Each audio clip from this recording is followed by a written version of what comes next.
ሂውማን ሄር የተፈጥሮ ጸጉር የምታስመጡልን የእርዳታ ድርጅቶች ነን ባዮች የምረዷቸው ሰዎች ጸጉር አስፈልጓቸው ነው እንዴ?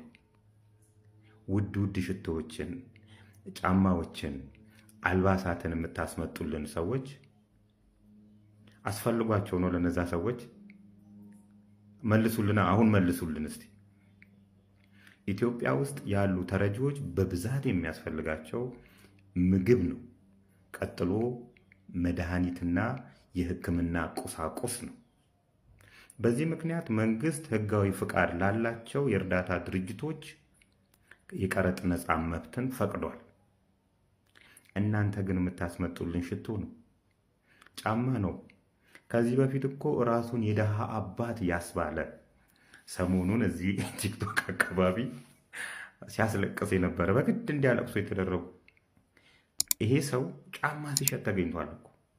ውድ ጫማ ከዱባይ አስመጥቶ ከከስተም አውቶሪቲ ሰራተኞች ጋር በመሆን ፍተሻ ላይ በምትሰሩ ሴራ የኮስሞቲክስ እቃዎችን፣ ጸጉሮችን እያስመጣችሁ እየቸበቸባችሁ እንደሆነ ደርሰንበታል። አሁን መልስ ሰጡናላችሁ ማለት ነው። ለዚህ ጥሩ ማሳያ እኮ ለይላ ኑር ሰቦ ናት። ለይላ ኑር ሰቦን ከሳውዲ አረቢያ እናስመጣለን ብላችሁ ደጋግ ኢትዮጵያውያን ላይ 35 ሚሊዮን ብር የለቀማችሁ ሰዎች አይናችሁን በጨው አሽታችሁ በጨው አጥባችሁ ብሩን ሳውዲ አረቢያ ኢትዮጵያ ኤምባሲ በኩል ሰተናል በሪያድ መንዝሮ ለተጎጂ ቤተሰቦች እንዲሰጥ ያላችሁንና ፎርጂድ ዶኩመንት ያሰራችሁ ሰዎች እኮ ለዚህ ጥሩ ማሳያ ናችሁ። አንላቀቅም። በተራቡ ወገኖች ስም፣ በታረዙ በታመሙ ወገኖች ስም ከርሳችሁን የምትመሩ ኢትዮጵያውያን የምትነግዱ የእርዳታ ድርጅቶች የምንላቀቅ አይመስለኝም። እውነቴን ነው የምላችሁ፣ የምንላቀቅ አይመስለኝም። ስለ ለይላ ኑር ሰቦም እስቲ ወጣ በሉና ነገሩ እንደዚህ ነው በሉና አሁን ንገሩን። ባለሀብቱ አቶ አለማየሁ ከተማ በኢታማኝነት ምክንያት የሪል ስቴት ዘርፉ እየተጎዳ ነው አሉ። ይሄን ነበር እኮ እኛም የፈራ ነው።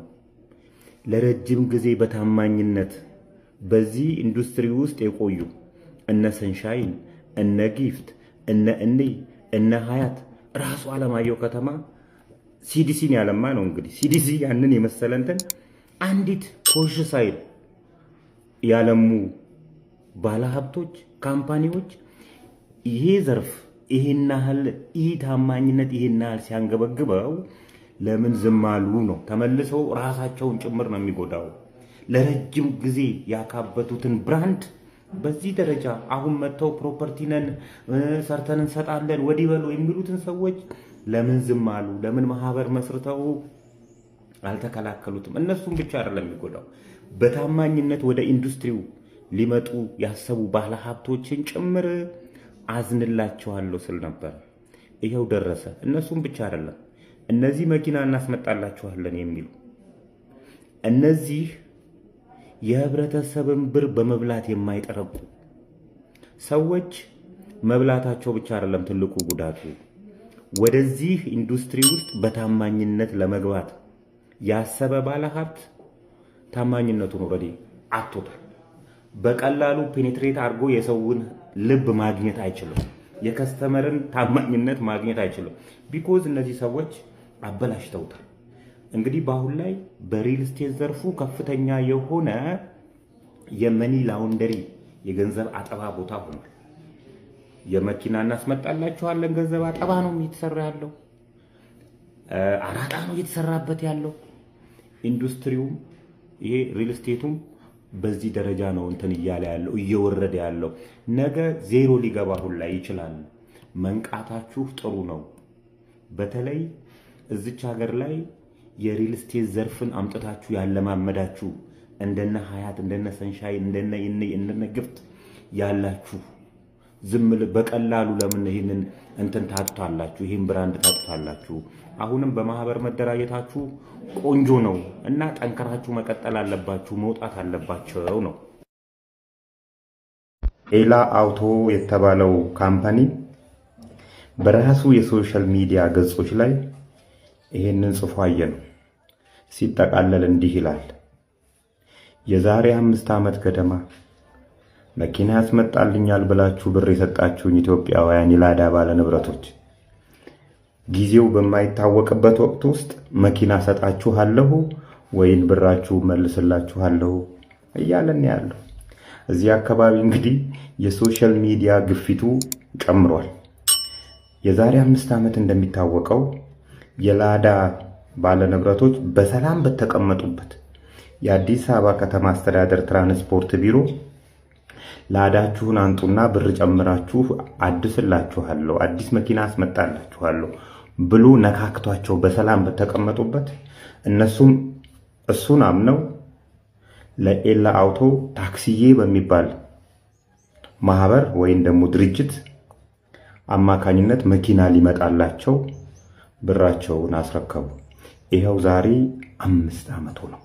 5 ዓመት ኤላ አውቶ ብራችሁን መልስላችኋለሁ የሚለው እንግዲህ የዛሬ 5 ዓመት 39 ብር $1 በሚመነዘርበት ጊዜ የሰጡትን ብር ነው ዛሬ መልስላችኋለሁ የሚለው። እንዴት ነው ጉዳዩ ጎበዝ? 5 ዓመት ሙሉ ስትሰራበት የነበረውን ብር እዚች ሀገር ላይ ባለስልጣናት ወይም ፖለቲካል ፓርቲ ነው የሚያስተዳድረን ወይስ ባለሀብቶች ናቸው? እንዳሰኙ አባገነን ባለሀብቶች ለዛው የሚያስተዳድሩ? ይሄ ነው ሊገባኝ ያልቻለው። ቀይሩልን አላሉ። ራሱ የከተማ አስተዳደሩ ታክሲያችሁን በኤሌክትሪክ ልቀይርላችሁ፣ በዘመናዊ መኪና ልቀይርላችሁ ኑ ያለው ራሱ የከተማ አስተዳደሩ ነው። የከተማ አስተዳደሩን ትራንስፖርት ቢሮ አምነው ነው እንግዲህ ለዚህ የሰጡት። ቢያንስ የቀረጥ ነፃ መብቱ ሲከለከል ኤላ አውቶ ምንድነው ጉዳዩ ብሎ ጣልቃ አይገባም እንዴ? ዝም ነው? ዜጋን ይሄን ያህል ብር ባይዚህ የላዳ ባለ ንብረቶች ላይ ሀብታም ያልሆነባቸው ሰው የለም። ሁሉም ይነሳል፣ መኪና አስመጣላችኋል ይላል። መኪናዎቹ ያረጁ ናቸው፣ መኪና ይቀየርልኛል ብሎ ስንት ዓመት የሸቀለው ሄዶ ያስረክባል። ኤላ አውቶም የዚህ አይነት በህጋዊ መንግስት ጣልቃ ገብቶበት ኑ ብሏቸው ራሱ መንግስት ኑ ብሏቸው ብር አውጥተው ሰጡት። የዛሬ 5 ዓመት የተሰጠ ብር እስከ ዛሬ ድረስ ወይም ብራቸውን ወይም መኪናቸው አልሰጣቸው። በእርግጥ የኤላ አውቶ በተለያዩ ማህበራት የተሰባሰቡ ሰዎች በራሳቸው የራሳቸውን ችጋር ራሱ መሙላት ያልቻሉ ናቸው። በጊዜው የማህበራት ሊቀመንበር ወይም ጻፊ ነገሮችን እንዲያበርዱ ኤላ አውቶ መኪናቸውን ይሰጣቸዋል። የሆነ ነገር ይጀመርና ያቆማል። ከዛ ሌላ ማህበር ደግሞ ይቋቋማል። እንደገና እነዛ ማህበራት የሆነ ቁልፍ ሰዎች ይሰጣቸዋል፣ ይሄዳል። ከዛም በኋላ ድሬዳዋ ይሄዳሉ። እንደዚህ እየተባለ ሲበርድ ሲነሳ ነው ዛሬ ደረሰው። ዛሬ ደግሞ በቃ ኦፊሻሊ አምኖ ወይም ብራችሁን ወይም መኪና ሰጣችኋለሁ። በምን አግባብ ነው ብር የምትሰጠን? በምን አግባብ ነው መኪና የምትሰጠን? የተገለጠ ነገር የለም። የደሃ ንብረት ነው። የምታረገውን ነገር አርግና የአዲስ አበባ ከተማ አስተዳደር ትራንስፖርት ቢሮ በዚህ መሃል አንተ ስለሆንክ ይህን ነገር ያረከው ጣልቃ ግባና የምታረገውን ነገር አርግ።